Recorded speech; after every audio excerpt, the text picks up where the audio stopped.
معزز سامعین، السلام علیکم ورحمۃ اللہ وبرکاتہ۔ بسم اللہ الرحمن الرحیم۔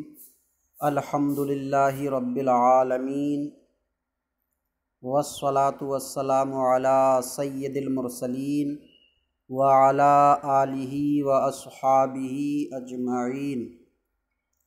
اللہم افتح علینا حکمتک وانشر علینا رحمتک یا ذا الجلال والاکرام۔ محترم سامعین، یہ کتاب ہمارے سامنے علم الصیغہ ہے۔ اس سے پچھلی ویڈیو میں ہمارا سبق وتخفیف الاثقال سے فی الصفات والاعمال تک تھا۔ آج ہمارا سبق اما بعد سے ہونا ہے، تو شروع کرتے ہیں۔ اما بعد، خطبہ مسنونہ کے بعد یا حمد و صلات کے بعد۔ اما کا یہاں کوئی ترجمہ نہیں ہوگا، صرف آغاز کلام کے لیے ہے، آغاز کلام کے لیے، بات شروع کرنے کے لیے۔ اور بعد میں یعنی خطبے کے بعد۔ می گوید، بندے نیاز مند، بارگاہ رب صمد، المعتصم بذیل سید الانبیاء، بذیل سید الانبیاء۔ یہ فارسی ہے، فارسی کے حساب سے پڑھ رہا ہوں میں، بذیل سید الانبیاء۔ اردو یا فارسی میں سید الانبیاء بولیں گے، تو اس وجہ سے سید الانبیاء، ورنہ عربی ترکیب کے اعتبار سے تو بے ذیل سید الانبیاء پڑھا جائے گا۔ تو بذیل یہ مضاف ہوا، فارسی والا مضاف، سید الانبیاء۔ حمد و صلات کے بعد می گوید، یہ فعل حال ہے، گفتن سے، معنی ہے کہنا یا عرض کرنا۔ تو می گوید کہتا ہے یا عرض کرتا ہے، کہتا ہے یا عرض کرتا ہے۔ بندہ اور نیاز مند، نیاز مند محتاج، ضرورت مند۔ نیاز کا مطلب ضرورت، اور مند یہ والا کے معنی میں آتا، ضرورت والا، ضرورت والا یعنی محتاج۔ تو نیاز مند، محتاج یا ضرورت مند۔ بندہ نیاز مند، محتاج بندہ۔ محتاج کائے کا؟ بارگاہ رب صمد۔ صمد مانے بے نیاز، رب صمد بے نیاز رب۔ تو اب ترجمہ ہوگا، بے نیاز رب کی بارگاہ کا نیاز مند بندہ، محتاج بندہ۔ بے نیاز رب کی بارگاہ کا محتاج بندہ، المعتصم بذیل سید الانبیاء، نبیوں کے سردار کے دامن کو مضبوطی سے تھامنے والا۔ نبیوں کے سردار کے دامن کو، المعتصم کا معنی ہے مضبوطی سے تھامنے والا، مضبوطی سے تھامنے والا۔ کون؟ محمد عنایت احمد۔ بے نیاز رب کی بارگاہ کا محتاج بندہ، نبیوں کے سردار کے دامن کو مضبوطی سے تھامنے والا محمد عنایت احمد عرض کرتا ہے۔ می گوید عرض کرتا ہے، تو می گوید فعل حال کا ترجمہ سب سے بعد میں کیا جائے گا تاکہ اردو محاورہ ٹھیک ہو۔ تو بے نیاز رب کی بارگاہ کا محتاج بندہ، جو نبیوں کے سردار کے دامن کو مضبوطی سے تھامنے والا محمد عنایت احمد عرض کرتا ہے کیا عرض کرتا ہے؟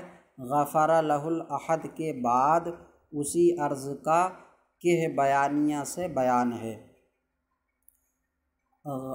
غفر لہ الاحد یہ بیچ میں دعا ہو گئی محمد عنایت احمد کے لیے، غفر بخشش فرمائے،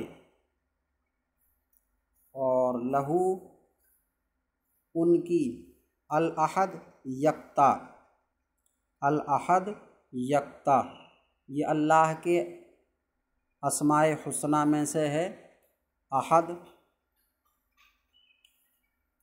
تو اللہ یکتا ان کی بخشش فرمائے۔ تو عرض کرتا ہے کیا کہ این رسالہ ایست در علم صرف کہ بپاس خاطر شفیق محسن مجمع محاسن حافظ وزیر علی صاحب بجزیرہ انڈمین بمارز تحریر درآمد، کہ یہ ایک رسالہ ہے، یہ رسالہ ایست میں جو یا ہے اس یا کا ترجمہ ہوا ایک، کہ یہ علم صرف میں ایک رسالہ ہے، کہ یہ علم صرف میں ایک رسالہ ہے۔ یہ کہ جو آیا یہ جو کے معنی میں ہے، جو با پاس خاطر شفیق، پاس معنی دل جوئی یا رکھنا، اور خاطر کا معنی دل، خاطر کا معنی ہے دل، شفیق شفقت کرنے والا، شفیق شفقت کرنے والا، محسن احسان کرنے والا، مجمع محاسن اچھائیوں کے اکٹھا ہونے کی جگہ، جس میں بہت ساری اچھائیاں جمع ہوں تو ایسے شخص کو مجمع محاسن کہا جائے گا۔ جیسے مثال کے طور پر زید کے اندر علم بھی ہے، زید میں اخلاق بھی ہے، زید میں شریعت پر پابندی بھی ہے، اور زید میں عدل و انصاف بھی ہے، اور دوسرے سے محبت، اس کی دلجوئی کرنے کا ملکہ بھی ہے، تو اس وقت کہا جائے گا کہ زید مجمع محاسن ہے۔ تو مجمع محاسن اچھائیاں اکٹھا ہونے کی جگہ۔ حافظ کا معنی ہر ایک جانتا ہے، وزیر علی یہ ان کا ذاتی نام ہوا۔ تو یہ بہت سارے ان کے صفات ہو گئیں، شفیق، محسن، مجمع محاسن، حافظ، یہاں تک ان کا ترجمہ یاد ہو گیا، سن لیا، تو اب ترجمہ کرتے ہوئے ان کا ترجمہ نہیں کیا جائے گا، بلکہ یہ یوں ہی ایسے ہی لفظ رہیں گے۔ جیسے کوئی مفتی ہیں، مولانا ہیں، اور حافظ ہیں، قاری ہیں، تو ایسوں کے لیے سب القابات بولے جاتے ہیں، ترجمہ نہیں کیا جاتا۔ مثال کے طور پر زید میں یہ ساری باتیں ہیں تو کہا جائے گا حضرت، حافظ و قاری، علامہ، مولانا، مفتی زید صاحب۔ تو اسی طریقے سے ان کی یہ کچھ صفات ہیں۔ تو یہ ایک علم صرف میں رسالہ ہے جو شفیق، محسن، مجمع محاسن، حافظ وزیر علی صاحب کا دل، خاطر کا دل بپاس رکھنے کے لیے،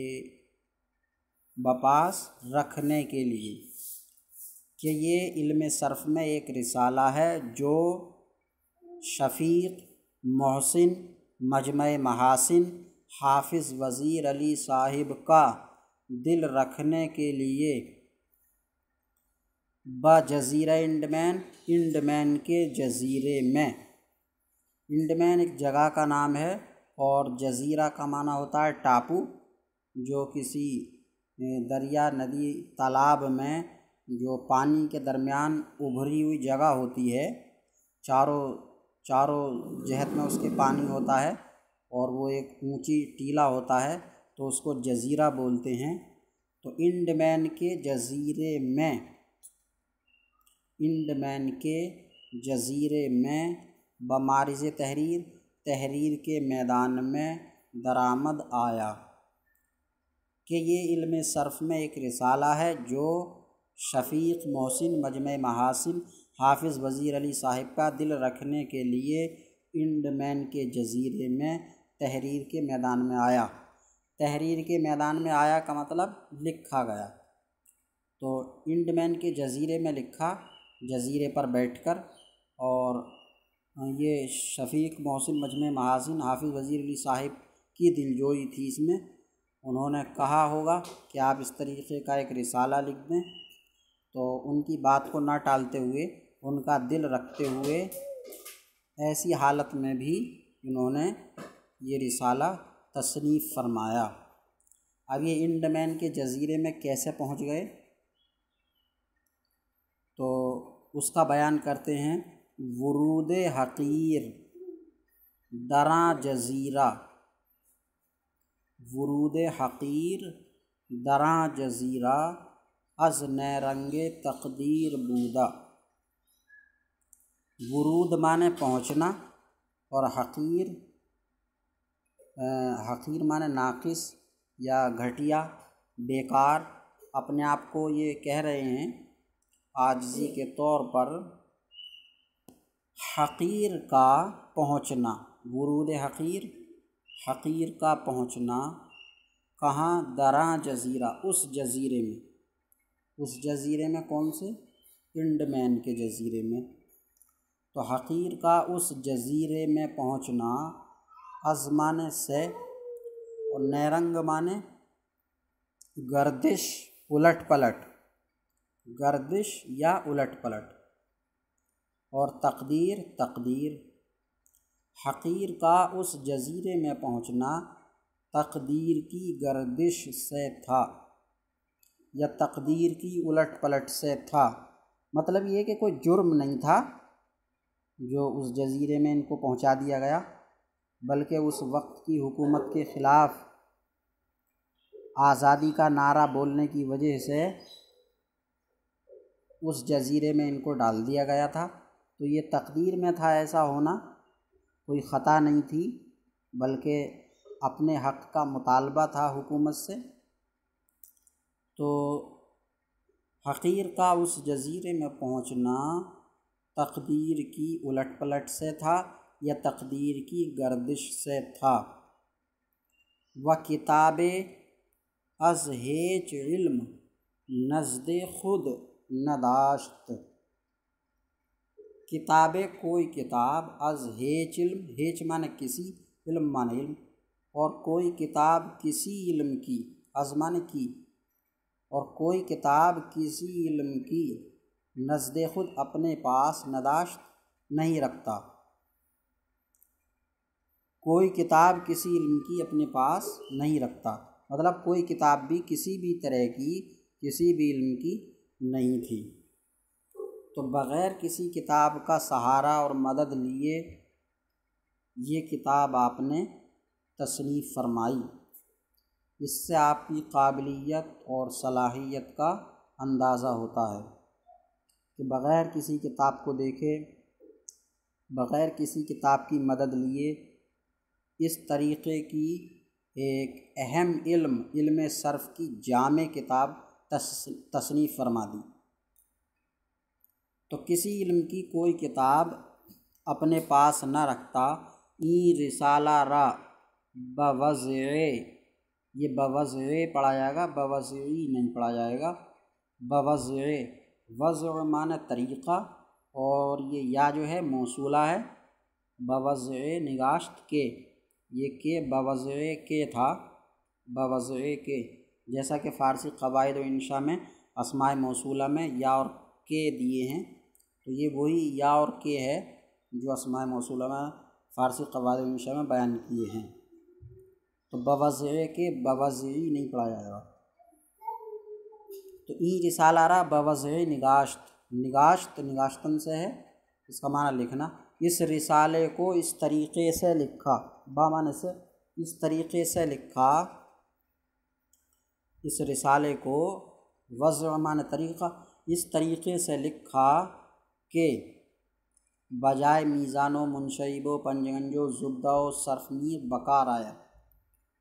اس رسالے کو اس طریقے سے لکھا کہ میزان اور منشعب اور پنجگنج اور زبدہ اور صرف میر کی جگہ میں، با معنی میں اور جائے معنی جگہ، صرف میر کی جگہ میں، بکار کام میں، آید آئے۔ اس رسالے کو اس طریقے سے لکھا کہ میزان اور منشعب اور پنجگنج اور زبدہ اور صرف میر کی جگہ میں کام میں آئے، مطلب ان سب کا کام کرے۔ اگر کوئی یہ کتابیں نہ پڑھ کے صرف اسی کو پڑھ لے تو ان سب کا کام اسی کتاب سے ہو جائے، اس طریقے سے اس کتاب کو لکھا۔ و بر فوائد دیگر ہم مشتمل باشد، اور دوسرے فائدوں پر بھی مشتمل ہو۔ ان کا کام تو کرے اور بھی کچھ الگ کی باتیں جو فائدہ مند ہیں اس میں آ جائیں۔ و بر فوائد دیگر ہم مشتمل باشد، اور دوسرے فائدوں پر بھی مشتمل ہو۔ نفع اللہ بہ الطالبین ورزقہم وإیایا اتباع سنت سید المرسلین صلی اللہ علیہ وآلہ آلہ اجمعین۔ اللہ تعالیٰ اس کے ذریعے طالب علموں کو نفع بخشے، اللہ اس کے ذریعے طالبین کو یعنی طالبین علم کو، اللہ اس کے ذریعے طالب علموں کو نفع بخشے، ورزقہم اور ان کو اور مجھ کو عطا کرے، رزق عطا کرے کیا؟ رسولوں کے سردار کی سنت کی پیروی، اتباع معنی پیروی، اللہ ان کو اور مجھے عطا کرے، اللہ تعالیٰ ان کو اور مجھے عطا کرے رسولوں کے سردار کی سنت کی پیروی۔ مطلب یہ ہے کہ رسولوں کے سردار کی سنت کا متبع بنا دے مجھے بھی اور طالب علموں کو بھی، صلی اللہ علیہ وعلی آلہ اجمعین۔ اللہ ان پر اور آپ کی تمام آل پر رحمت نازل فرمائے۔ یہ آج کا سامعین ہمارا سبق ہوا، اس میں اس کا صرف ترجمہ، صحیح ترجمہ اور صحیح عبارت آپ یاد کر لیں، ذہن نشیں کر لیں۔ اللہ تعالیٰ سے دعا ہے کہ صحیح سمجھنے اور یاد کرنے کی توفیق عطا فرمائے۔ السلام علیکم ورحمۃ اللہ وبرکاتہ۔